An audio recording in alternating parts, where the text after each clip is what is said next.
লাঠি নিয়ে তেড়ে আসছে চিকন করে খাটো করে একটা ছেলে, ও আমার লাঠি দিছে, বলে যে থানার গেট আটকা, থানার গেটকে ভেতরে গুলারে পিস। হ্যাঁ, স্যারের সাথে কথা বলছি, ওদেরকে এই মুহূর্তে এখন আমরা যেটা আছে প্রত্যাহার করবো। ঠিক আছে? কেন, কি হয়েছে? কথা বলতে পারবেন না নাকি? সাংবাদিকদের কি সমস্যা?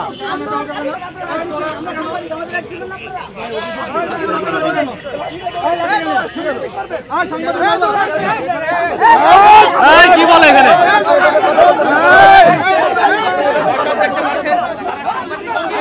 মারেন মারেন মারেন, আস্তে আস্তে।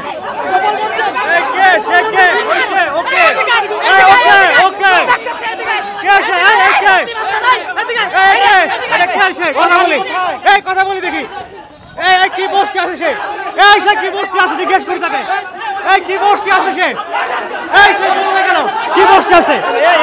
কেন এই ছেলে কিভাবে কথা বলে? উনি কিভাবে কথা বলে? রাজু ভাই, এই ছেলে কিভাবে কথা বলছে? এই ছেলে কানে লাগে না? না না, কিভাবে কথা বলছে?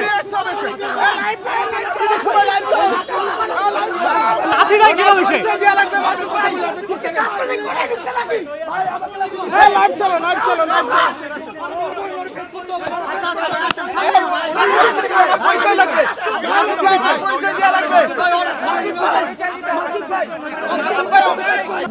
এখানে লাঠি নিয়ে তেড়ে আসছে চিকন করে খাটো করে একটা ছেলে, ও আমার লাঠি দিছে, সবাইকে নিয়ে যাবো, সবাই মিলে।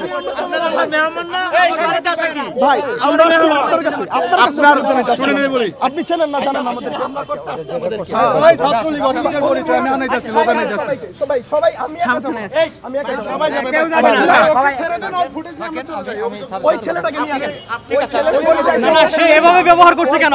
দরকার আছে ভাই, আমরা তো থানার লোক, আমরা বলি একটু। এখানে লাঠি দিছে,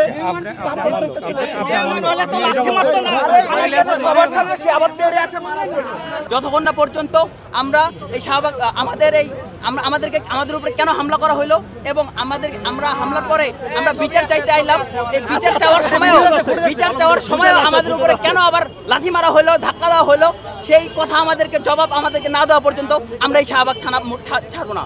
আমরা কেউ এই জায়গার মধ্যে থানার মধ্যে হামলা করতে আসি না, কিচ্ছু করতে আসি নাই।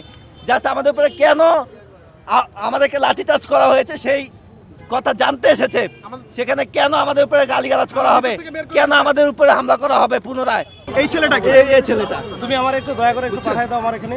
এই যে দেখেন না, এই যে বের করতে কোথায় কি আছে আমি দেখব। উপরে আছে, উপরে আছে। ভাই এখানে তো হচ্ছে নাই, শুনতে পাচ্ছেন যে আমরা তো মিলেমিশে কাজ করি। পেছন থেকে দুইটা বাড়ি চিনানো আলাদাই ছিল। যখন দেখায় দিলাম, পরিচয় করে দিলাম, ভাই উনি সাংবাদিক, পরিচয় দেওয়ার পরে এই ছেলেটারে এই লোকটা পায়ে ধরে উল্টা ফেলা দিছে। আমি হচ্ছে আমি ইয়েতে নিছি যে ভাই যাই, আমি ওখানে আমি কথা বললাম, এখানে আসছি, বলে যে থানার গেট আটকা, থানার গেটকে ভেতরে গুলারে পিস বলি। এবং এটা যে বলছে, আমরা যখন থানার ভিতরে প্রবেশ করি তখন বাচ্চা করে একটা কনস্টেবল, সে একেবারেই অ্যাগ্রেসিভ মুডে ছুটে আসে হাতে স্ট্যাম্প নিয়ে, এবং আমরা ভিতরে থাকা পুলিশের হাতে স্ট্যাম্প, পুলিশের হাতে স্ট্যাম্প, তার যে বয়স খুব বেশি দিন আগে নিয়োগ হয়নি। আমরা কেন সাংবাদিক পরিচয় দেওয়ার পরও আমাদের সহকর্মীদের উপর হামলা করা হলো? এটা শুধু আজকে নতুন নয়, এই হামলা প্রণোদিত হতে পারে কিনা, সাংবাদিক পরিচয় দেওয়ার পরও সাংবাদিক পিটানোর যে ঘটনা, সেটা উদ্দেশ্য প্রণোদিত ছাড়া কিছু নয়। হ্যাঁ, স্যারের সাথে কথা বলছি, ওদেরকে এই মুহূর্তে এখন আমরা যেটা আছে প্রত্যাহার করবো। ঠিক আছে? ওরা ক্লোজ করে ফেলবো, ইনস্ট্যান্ট ক্লোজ। ও ক্লোজ হয়ে গেছে। আমি ডিসি রুম না, ওই হিসাবে বলতেছি ও ক্লোজ।